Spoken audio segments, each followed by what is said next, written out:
Réinventer l'éducation. Learning World, en association avec WISE, une initiative de Qatar Foundation. Bienvenue dans Learning World, l'émission qui vous fait faire le tour du monde de l'éducation. Cette semaine, gros plan sur la technologie, plus précisément sur les façons dont Internet nous incite à repenser l'enseignement. En Suède, professeurs et étudiants travaillent ensemble via la connexion à un réseau innovant et global. Nous parlerons à un expert britannique qui a démontré que des enfants pouvaient maîtriser l'Internet sans explication préalable.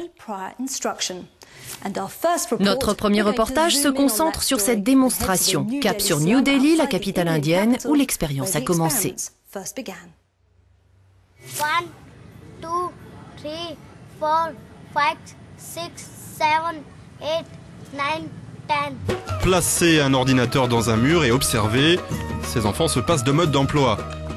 Lancée dans ce bidonville de New Delhi il y a 11 ans, l'expérience Hole in the Wall, trou dans le mur, a transformé la vie de milliers d'enfants défavorisés en Inde, en Afrique, au Cambodge et au Bhoutan. Ritu Dangwal est chercheuse en sciences de l'éducation. Notre audience cible a entre 8 et 14 ans quand le taux d'abandon du cursus scolaire est maximum. Quoi que leur donne l'instituteur, du calcul par exemple, ils viennent ici et s'entraînent sur notre programme visuel.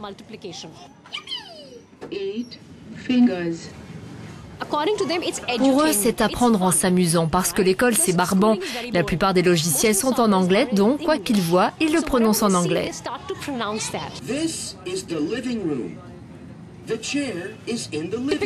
Au début, typiquement, ça commence par « Oh, une souris, clique !» Un enfant absorbe tout. La méthode utilisée ici a été baptisée éducation minimalement invasive. Elle repose sur un apprentissage intuitif de l'informatique. Seuls des animateurs aident les enfants à comprendre les consignes en anglais. Une mission que Reshma remplit depuis 2 ans. Pour elle aussi, tout a commencé à la borne d'apprentissage au début du projet Highwell pour Hole in the Wall Education Limited.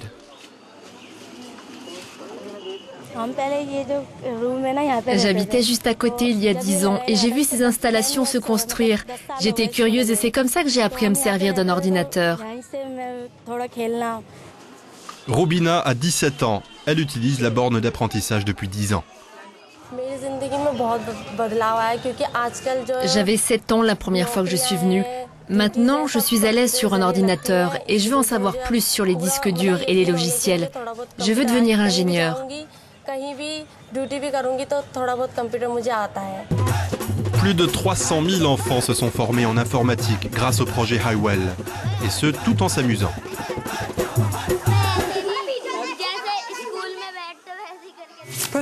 Le professeur Sugata Mitra est l'homme derrière The Hole in the Wall.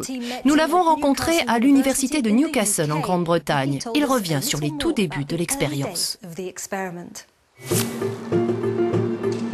Voilà plus de 10 ans que le professeur Sugata Mitra a eu l'idée d'installer un ordinateur en libre service dans un bidonville de New Delhi et d'observer ce qu'en feraient les plus jeunes. Pour lui, l'enfant et l'informatique sont faits l'un pour l'autre.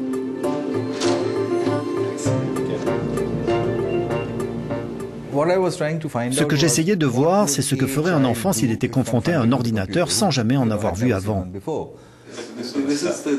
Les premiers résultats furent surprenants.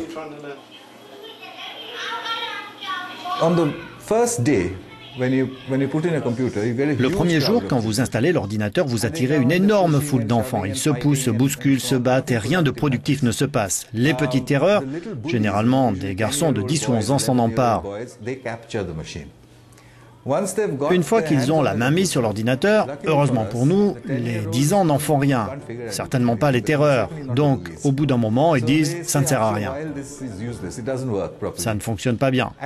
Alors, les 8 à 9 ans s'en approchent et ils sont tous nés pirates informatiques. Ils appuient sur toutes les touches de l'ordinateur et à force d'essayer de se tromper et d'en discuter entre eux, ils commencent à progresser. Mais il y a encore beaucoup de bruit. Vers la fin de la première semaine, quelque chose de très intéressant se produit.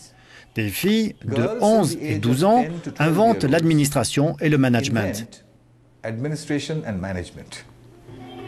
Et elles les inventent littéralement parce qu'il n'y a aucun adulte dans les parages. Et elles disent, écoutez, personne ne va y arriver comme ça, donc donnons 2 heures aux filles, puis 2 heures aux garçons, etc. Elles commencent à réglementer l'accès. C'est alors que commence le véritable apprentissage. Et sous 3 mois, 300 enfants vont se familiariser à l'informatique avec un seul ordinateur.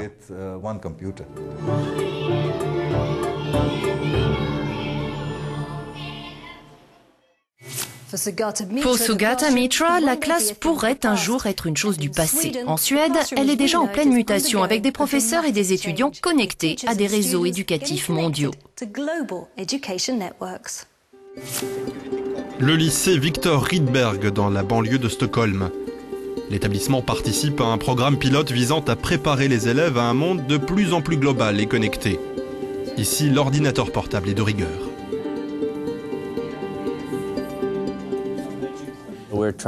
Nous essayons de tout noter dans l'ordinateur, ainsi nous n'avons pas besoin d'autant de livres et l'apprentissage est plus facile. Le projet est parrainé par Microsoft. 12 lycées tuteurs sont formés puis chargés de transmettre leur nouveau savoir à 30 autres établissements dits éclaireurs. De la sorte, le projet fait tache d'huile.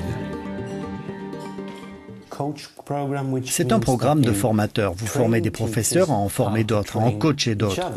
Tout particulièrement à utiliser l'ordinateur comme outil de cours.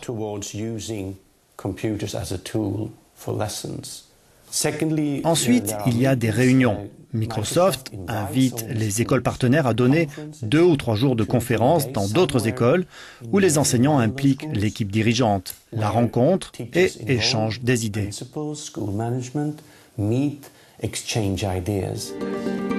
Le réseau social eTwinning, par exemple, est utilisé pour échanger des informations entre écoles partenaires. Mais les nouvelles technologies ouvrent bien d'autres portes. Tous les élèves de notre établissement ont des agendas différents, même s'ils sont dans la même classe. Ils peuvent planifier et choisir les matières qu'ils veulent. Escuchar, por favor. Ahora vamos a escuchar una canción. La presentación de los ejercicios. La présentation des exercices est bien plus amusante pour les élèves parce qu'ils n'écrivent plus à la main. Ils ont tout l'environnement multimédia. C'est bien plus séduisant.